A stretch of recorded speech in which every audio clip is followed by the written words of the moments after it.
lebih memilih Omnibus Law yang mana mendatangkan puing-puing untuk kaum yang berkuasa, sehingga meninggalkan rancangan undang-undang yang mana mengakomodir semua kepentingan masyarakat. Jadi saya harap Ibu mencatat, yang pertama, segera sahkan RUU PKS atau yang sudah diganti oleh DPR itu sendiri, yang mana pergantian judulnya saja sudah menghilangkan 85 pasal yang diusulkan oleh Komnas Perempuan. Itu yang pertama. Yang kedua, saya hari ini baru terlibat dalam aliansi ini, di mana di luar sana beredar bahwa saudari Astrid yang menjadi seorang korban itu ditetapkan sebagai pelaku. Maka saya tegaskan di sini, segera hapuskan pernyataan itu, karena korban tidak pernah bersalah. Namanya dia sudah ditetapkan sebagai korban, maka tidak ada kesalahan.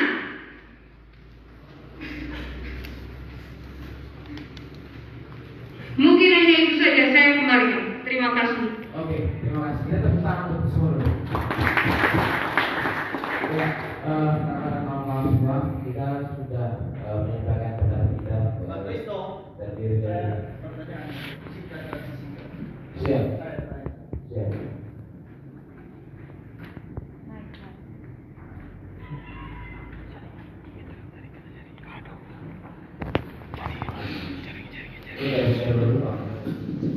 Selamat siang. Tentunya saya berterima kasih kepada saudara semua yang sudah memperjuangkan keadilan dari awal sampai akhir. Tentunya kami hari ini hadir di tempat ini bukan melakukan RDP, tapi silaturahim kami terhadap Ibu maupun Bapak Wakil Rakyat. Dalam hal ini saya mau tegaskan, Ibu tolong jawab pertanyaan saya. Apakah Ibu menjamin akan ada RDP di tanggal 4 nanti? Ibu harus membuktikan hal ini di teman-teman semua. Jamin atau tidak?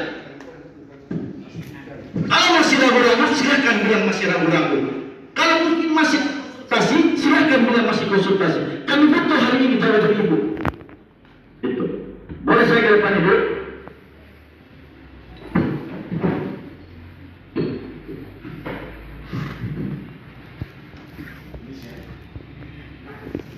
Ibu, ini manusia dan ini adalah wanita. Itu pesan saya bahwa kalau ibu bapak yang punya rasa kemanusiaan, maka telah mencari keadilan bersama-sama kami. Tentunya kalau ibu tetap yang sedang ibu, hargai anak ini. Ini saya tunjukkan kepada ibu dan ibu. Ketua saya yang betul. Ini saya tunjukkan kepada ketua saya sebagai seorang perempuan. Terima kasih.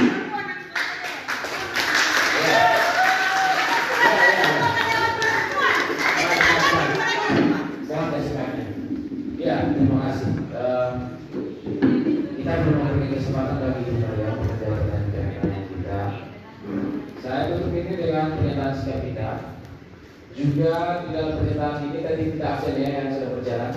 Itu sebagai komitmen kita di dalam. Sementara kita tanda tangan di atas ini dan disaksikan semua orang. Komitmen kita. Karena Ibu Maria yang menerima kita, maka kita yakin dan percaya Ibu Maria menjamin kita untuk melakukan RDP.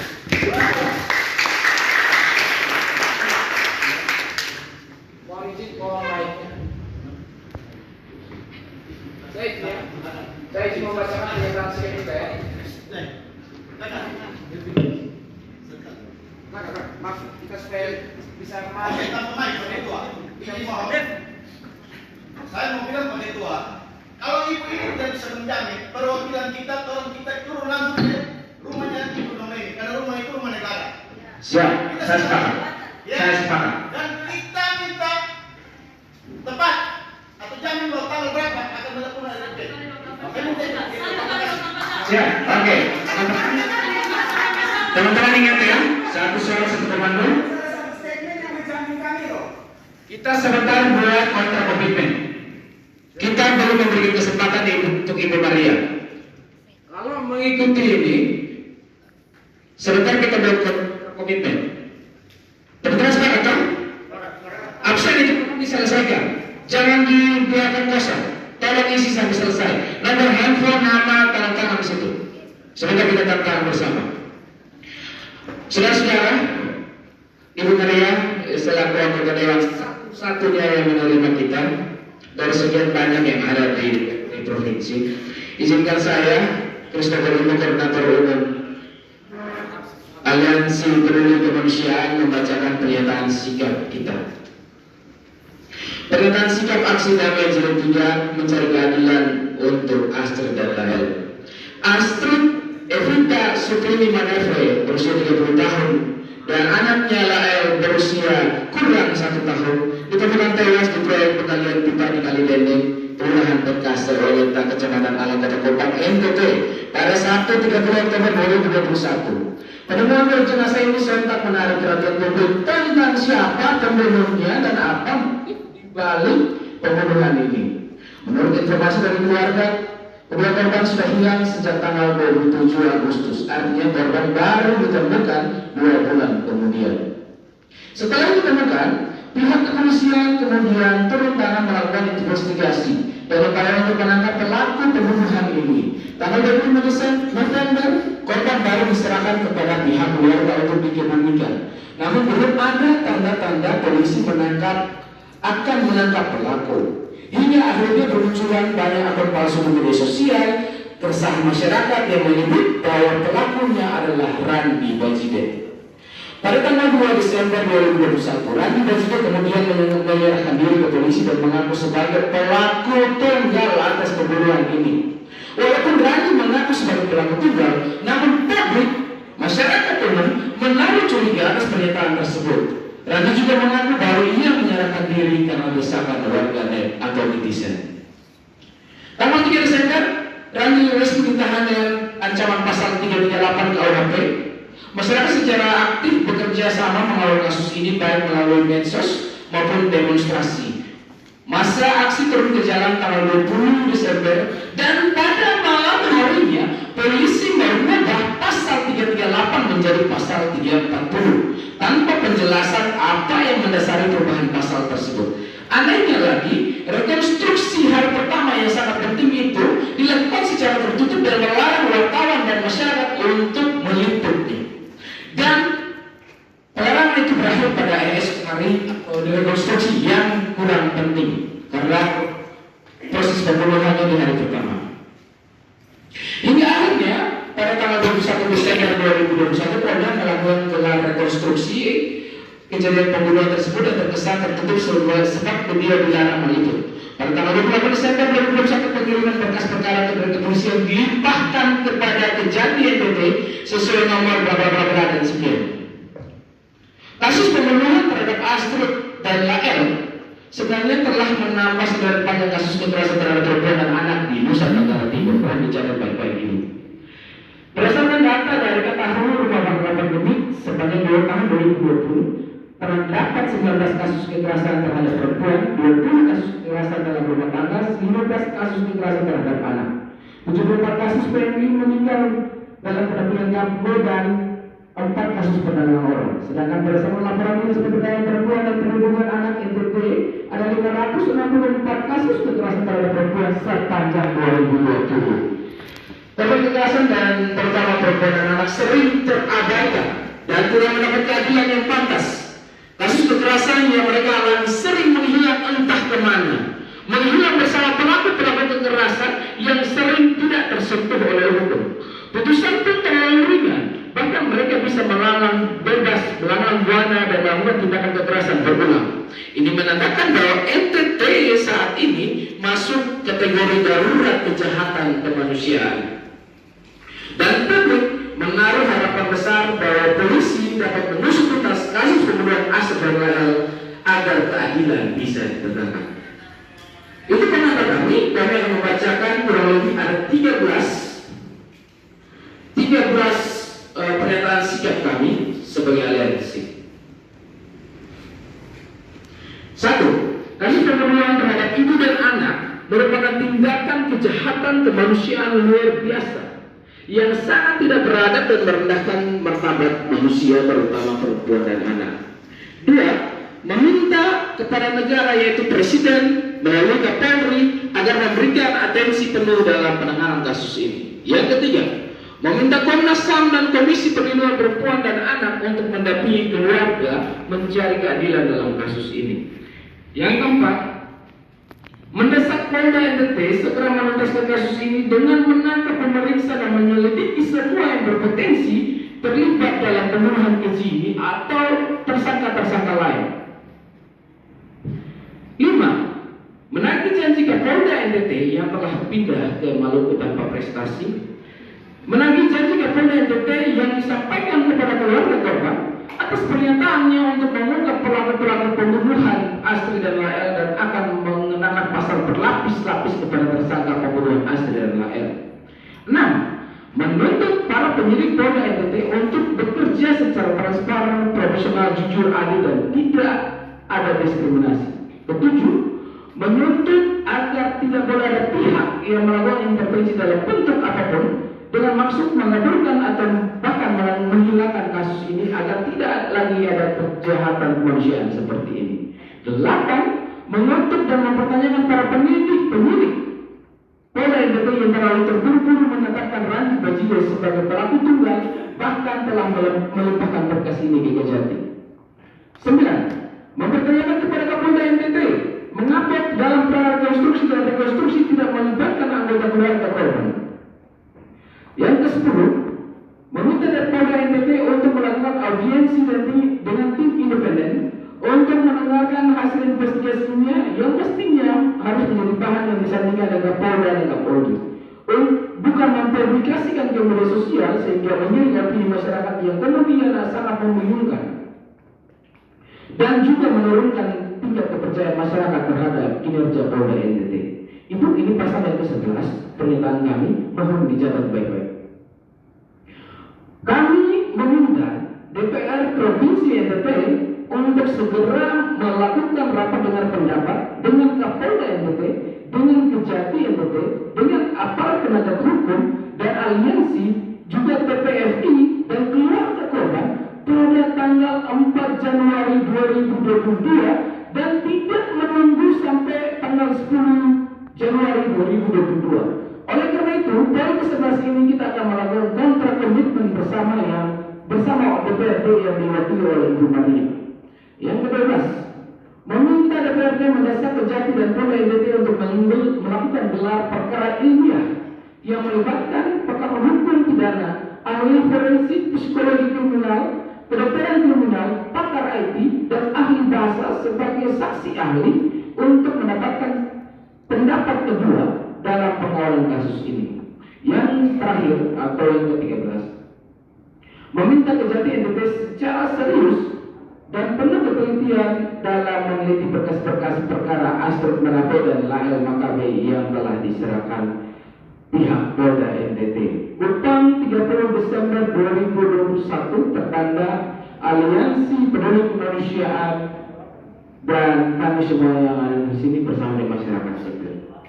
Terhadap pernyataan sikap ini, mari saudara-saudara kita mendengarkan pernyataan dari Ketua DPR calon ketua ya Ibu. Nanti kalau Ibu berhasil membantu kami dalam ini, kami jamin Ibu Maria,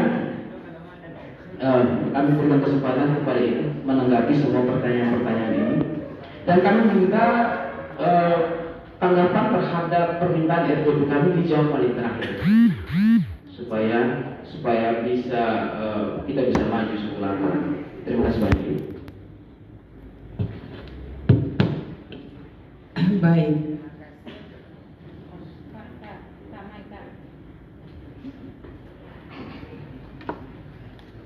Baik, terima kasih kepada adik-adik semua, keluarga korban, para aliansi semua maupun perwakilan dari masyarakat. Terima kasih banyak atas masukannya. Ada 13 pembicara, tapi dari akumulasi pembicara semua ada rata-rata ada tujuan yang sama. Karena itu yang pertama tadi diminta untuk saya bisa menjawab kalau aspirasi ini menurut forum tadi mestinya diterima oleh Komisi 1. Komisi 1 itu membidangi pemerintahan. Iya. Namun saya mau sampaikan bahwa kehadiran saya di sini tidak dijadwalkan, tapi sangat-sangat menghormati, menghargai adik-adik sekalian pada kesempatan hari ini yang mendatangi kantor ini.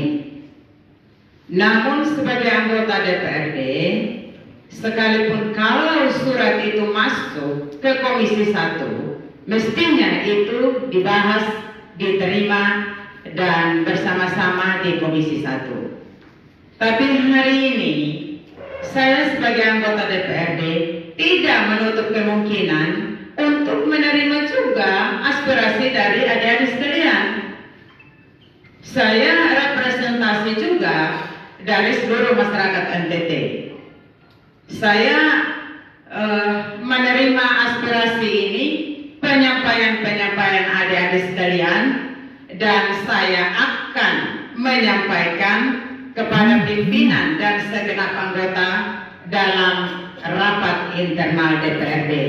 Dan surat yang disampaikan ini kepada Ketua DPRD, dan kehadiran saya juga saya konfirmasi dengan Ibu Ketua. Namun Ibu Ketua ada dalam kegiatan lain. Saya mohon izin beliau untuk ada bersama dengan adik-adik sekalian supaya bisa kita berdiskusi maupun mendengar apa yang menjadi harapan adik-adik sekalian. Jadi tidak harus Komisi 1. Andaikan surat ini ditujukan ke komisi, saya di Komisi 2, saya punya tidak kewenangan untuk menerima dan berdiskusi bersama-sama.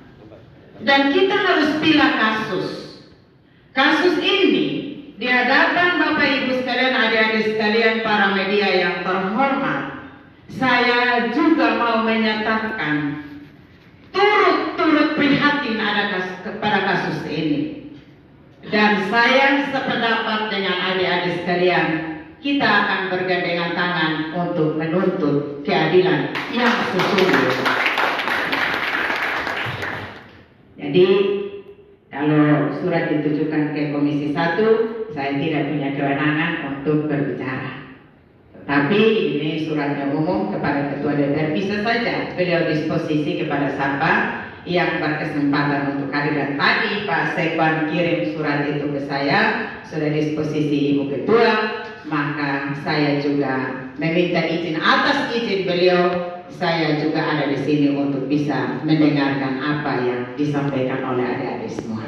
Ya, jadi kira-kira klarifikasinya itu. Jadi tidak harus komisi. Kalau surat itu ditujukan ke Komisi 1, ya harusnya Komisi 1. Sekalipun saya ada di sini, tapi saya tidak bisa menerima adik-adik sekalian untuk bisa memberikan pernyataan dalam bentuk apapun, karena itu sudah sifatnya komisi. Nah, karena itu izinkan saya menanggapi hal-hal yang telah disampaikan oleh adik-adik sekalian. Yang pertama, saya sependapat. Secara pribadi saya sependapat, dan sebagai ketua fraksi, kami ada 6 orang di lembaga ini, saya ketuanya. Kami sependapat dengan seluruh warga masyarakat Nusa Tenggara Timur, terkhusus aliansi adik-adik sekalian, untuk kita bergandengan tangan menuntut keadilan yang sesungguhnya.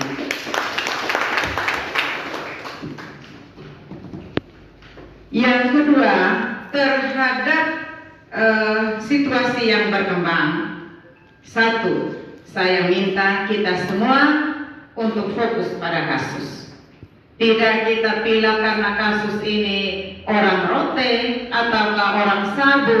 Kita tanggalkan itu semua. Dari penyampaian tadi, pernyataan sikap tadi, saya patut memberikan apresiasi yang setinggi-tingginya bahwa kita sisihkan namanya SARA itu tidak masuk dalam kelompok ini supaya kita fokus pada keadilan yang sesungguhnya. Apresiasi kepada adik-adik sekalian. Kemudian terhadap permintaan kita RDP tanggal 4, perlu saya sampaikan bahwa sebelum adik-adik menyampaikan aspirasi ini, pada hari Jumat tanggal 27 kami sudah putuskan dalam rapat badan musyawarah. Tugas badan musyawarah itu menentukan jadwal kegiatan DPRD.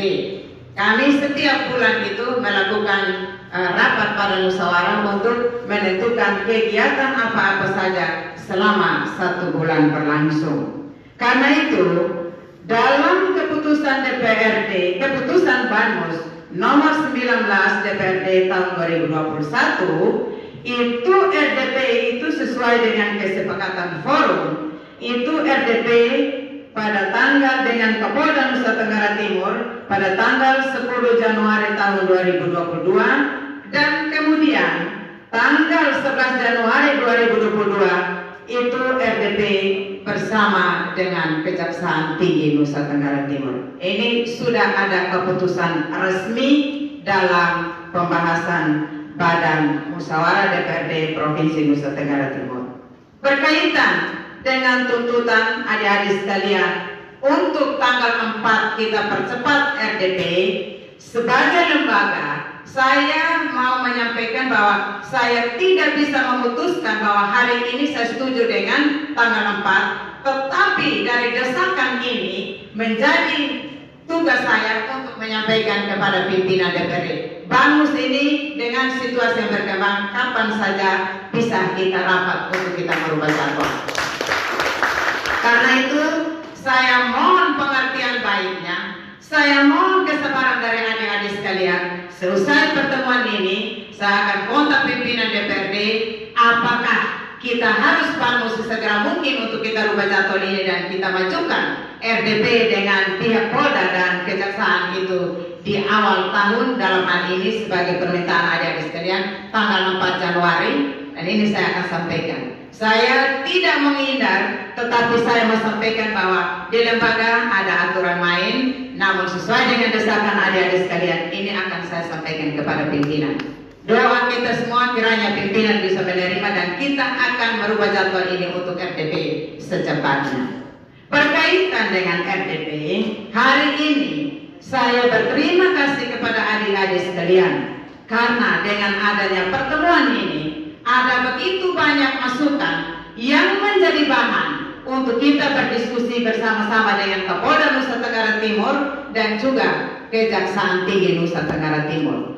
Kami di DPRD juga kami punya keterbatasan, kita semua sebagai manusia, tetapi dalam himpunan seperti ini kita saling bersubsidi pikiran dan pendapat, maka akan menjadi kaya dalam pikiran-pikiran untuk kami bisa memperjuangkan secara kelembagaan. Kemarin dalam rapat Banmus itu saya juga mengatakan bahwa harapan dari kami bahwa seusai pada RDP dengan Polda Nusa Tenggara Timur dan Kejaksaan harus ada satu rekomendasi kepada publik yang harus kita sampaikan. Apa rekomendasinya? Tergantung bahan yang kita diskusikan secara bersama-sama. Karena itu saya juga mau menyampaikan kepada adik-adik sekalian, dari pernyataan sikap tadi, masukan-masukan tadi bisa diserahkan secara resmi kepada saya sebagai salah satu anggota DPRD Provinsi Nusa Tenggara Timur yang mewakili teman-teman sekalian untuk saya bisa meneruskan dan menjadi bahan bagi kami